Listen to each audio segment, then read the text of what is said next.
Well, gentlemen, you guys ready? I'm ready. All right. I'd like to call to order the October 14th, 2021 Planning and Zoning Board Local Planning Agency meeting. Can I please get a roll call? Chairperson Coughlin Ma. Yes. Vice Chairperson Michael Ferranti. Yes. Board Member Mark Gordon. Yes. Board Member Bart Phillips. Board Member Ken Spalta. Yes. Thank you. Okay. Please stand for a moment of silence and the pledge.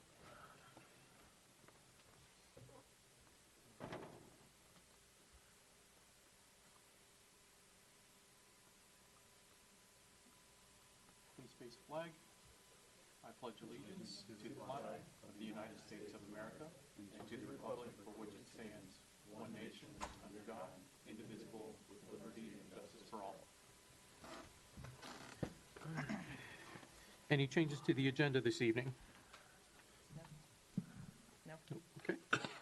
All right. 100 and 200 not used, so we'll open it up to the first public input. Anybody who wishes to speak on anything that is not on the agenda may wish to do so at this time.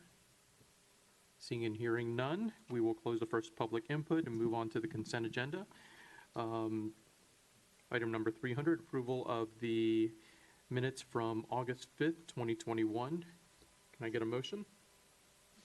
Motion to accept those. I'll second it.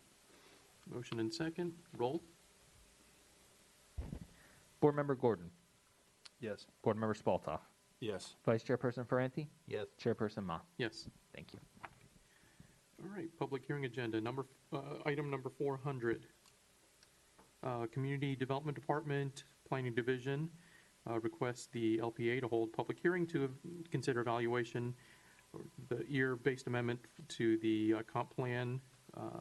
This is for the recreation and open space element. Yes. Good evening, Commissioners. For the record, my name is Marla Molina, Senior City Planner. And as you just said, the Community Development Department, the Planning Division, requests that the local planning agency consider the evaluation and appraisal year report based on amendments to the Comprehensive Plan Ordinance 2021-08, amending the Comprehensive Plan related to the recreation and open space element. The revised language will allow the element to come into full compliance with the evaluation and appraisal report. The comprehensive plan serves as a blueprint for future commercial and residential land uses, housing and conservation, as well as cultural and recreational amenities. An important component of the comprehensive plan is identifying new infrastructure and growth demands needed to support the future physical and economic development of the city. The recreation and open space element indicates a comprehensive system of public and private sites for recreation, including but not limited to natural lands, parks, playgrounds, parkways, public access, open spaces, waterways, and other recreational facilities. And for your information in front of you, I put a map VI-1, inventory of public parks and recreation facilities and open spaces. The original version you saw, the color and the legend was just a little off with the green, so that has been changed. And then other than that, the city staff and the assistant city attorney are available to discuss any questions or comments you have regarding this element. Okay. All right, we'll move it to the discussion phase. Any board members have any questions or discussion? Not really. I just was curious, just for my own benefit, the amendments that are made, that looking through the document, where and what input was made to change those? Is it just internally within Winter Springs, or was there output, outside input? Mostly internally. We have a consultant that did the massive research on what different cities are doing and keeping up with legislative updates. Okay. But that's where we've received the information. All right. I was just curious. I just wondered how it all came about. So thanks. For the record, Christopher Schmidt, Community Development Director. One other item we wanted to add is we did the Parks and Rec Master Plan, which was finished up earlier this year, and that also added to the document. Okay. Yeah, that's which what I would have been noticed. more of a global, as you all recall, the Parks and Rec Master Plan that was done by a consultant, and then we had input from the public. So many different parties were theoretically involved in this. Okay. Thanks. A couple questions, please. This evening, we are reviewing sections 6 and 9 of the comprehensive plan. Are these the first two that are coming before us, or were there others that are being done? So in 2019, we brought forward the intergov element, and then in the fall, we finished up element. That essentially put us in compliance with DEO, but the caveat was we had to move forward with the remaining elements. So these are the first two elements that you'll be receiving, and then Okay. subsequently, every other month, we'll be bringing more elements. We're bringing only 2 a month. That way, it gives us time to work on them. It also gives Sure. you time to digest them. And as they progress, they get a little thicker and a little heavier. Okay. Yes, as someone who's done, who's revised transportation elements, I know how difficult those are. Yeah. So then, I guess my question is, generally, whenever, well, before that question, are each one of these sections being adopted separately by commission? Yes. Okay. Okay. Typically, the comprehensive plans have a 25-year horizon year. How was 2040 selected?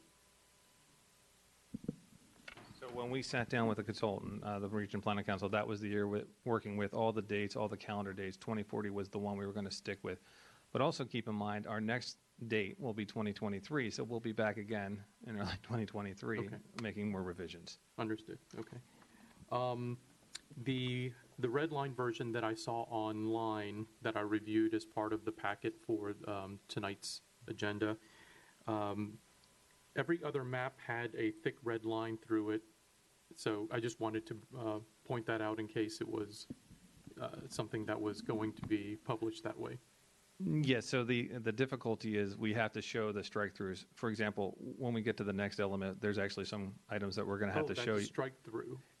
Okay. Because we For have the 2 map. tables in the next Okay. one that didn't render well, that didn't strike through. So now I'm going to have to manually go through them with you and identify the tables that are correct or incorrect. Because we have to show DEO the changes that you're making. So Gotcha. unfortunately, tables don't render and JPEGs don't render well in Word to PDF. So Okay. we're going to have to clean it up a little more so they fully understand what we're doing. But yes, anything with the red lines is the strike through and Okay. replacement of the old maps. But you have to show them so they know what it looked like and what you're doing. Basically pre and post or proposed and adopted. Okay. Page 619, where you have the acreages for the parks, just an FYI, the acreages for Central Winds doesn't add correctly between the open space and the total.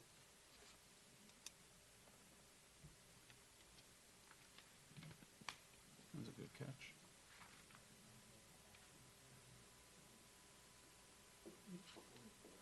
Okay, so just wanted to bring that up. And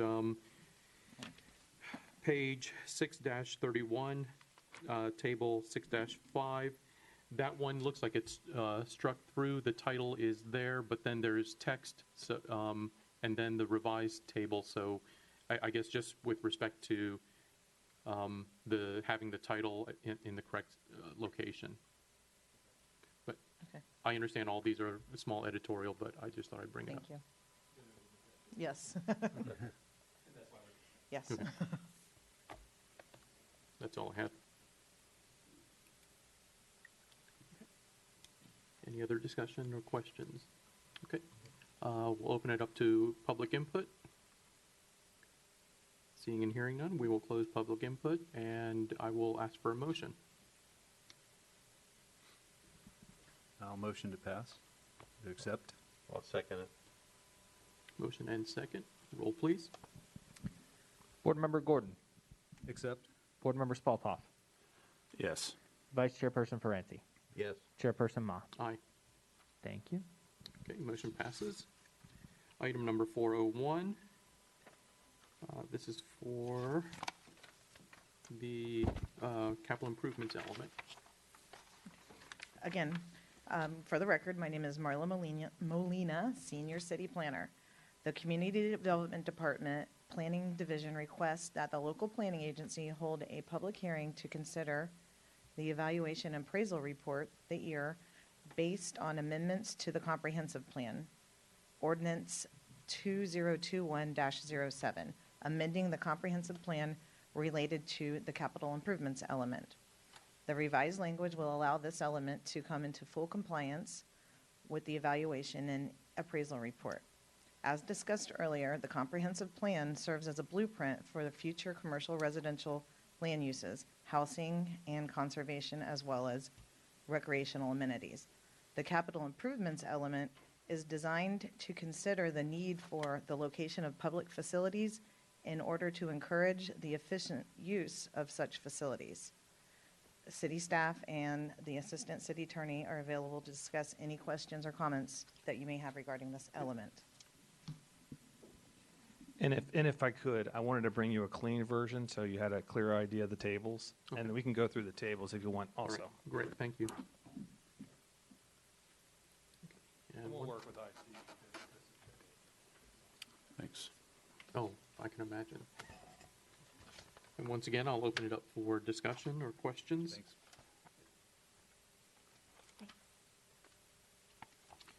Let's see.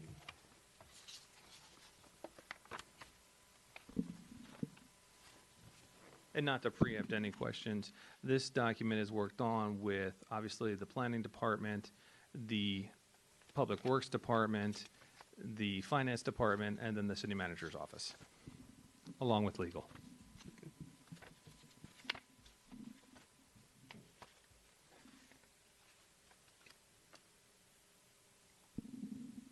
And these are all the tables that were in the version online? Correct. Okay, We just removed the ones that were structured that didn't render well in the past. okay. And we'll work with IT, like I said, to make sure that they clearly understand. Okay. No. Ken, anything? No, Nope. no, thank you. You okay, Michael? Okay. Yeah. Yeah, I reviewed, I didn't have anything on this one. So, so at this time, we'll open it up to public input for the capital improvements element. Seeing and hearing none, we will close public input, and I will request for a motion. I'll make a motion to approve. I'll second it. Motion and second. Roll call, please. Board Member Gordon. Aye. Board Member Spaltoff. Aye. Vice Chairperson Ferranti. Yes. Chairperson Ma. Aye. And motion passes. Okay, let's see, back to the regular agenda. Item 500 is not used. And we are on to reports.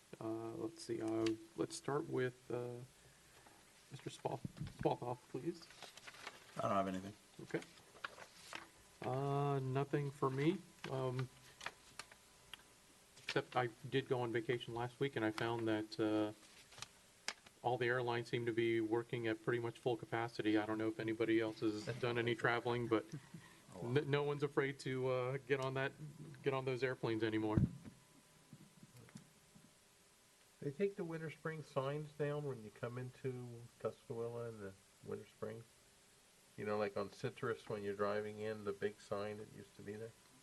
Not to my knowledge, unless there was some paving possibly going on. I know we have several different paving projects, but if you want to get with me afterwards and give me the locations, I can have Public Works research I that. didn't know if we were redoing them, renaming the city, or someone stole them, put them in their house. I would hope that we would hear about that Yeah, before are you the talking streets about- did, sir. Yeah, the monument sign that's Yeah, that's the north big one, of yeah. Rainbow Elementary? That's it, yeah. Yeah. I mean, I went by pole's there. Huh. Okay. Well, The that's sign's on interesting. there, yeah. We can talk offline, and then No problem. I'd like to explore that further offline. Yes. Ms. Gordon? No. No other things to report. All right, and finally, I'll open it up to the last public input. If anybody has anything left to say, seeing and hearing none, we will close that and we will adjourn. Just to give you all a heads up, the next elements we'll probably be bringing to you will be conservation and housing. So if you have any thoughts you want to have before we bring them, feel free. This is the first meeting we've had since, and I just want to give you all a heads up before they hit you.